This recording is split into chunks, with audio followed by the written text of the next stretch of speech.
Bukod sa Southeast Asian countries, US President Donald Trump dumalo rin sa ASEAN Summit sa Malaysia at samantala pagluluksa para sa pagpanaw ng Queen Mother ng Thailand. Nagsimula na. Si Joshua Garcia sa sentro ng balita. Nilagdaan na ng Thailand at Cambodia ang pinalakas na ceasefire deal sa harap mismo ni US President Donald Trump na siyang kabilang sa nagsulong ng 5 araw na tigil bakbakan sa kanilang borderland. Isinagawa ang paglagda kasabay ng pakikibahagi ni Trump sa ASEAN Summit na ginaganap ngayon sa Kuala Lumpur, Malaysia.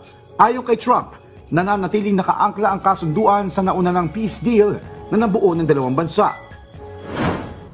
Samantala, inalisan ng Malagasy Citizen Rights ang pinatalsik na Madagascar President na si Andry Rajoelina dahil sa natuklasang dual citizenship nito.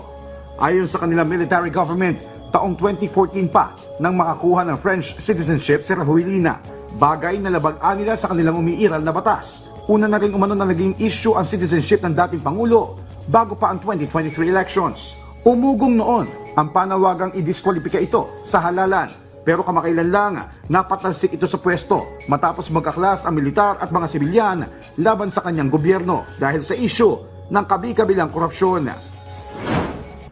Sa Thailand, halos all black ang makikitang kulay ngayon sa kahit saan lugar sa naturang bansa.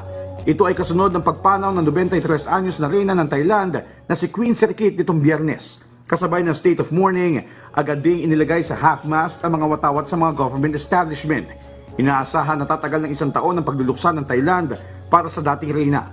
Sa ngayon, nailipat na sa Royal Palace ang labi ni Queen Sirikit, kung saan ito pansamantalang ilalagak bago i-cremate sa susunod na taon. Nagpaabot na rin ng pakikiramay ang mga state leader, kabilang na sina Pangulong Ferdinand R. Marcos Jr.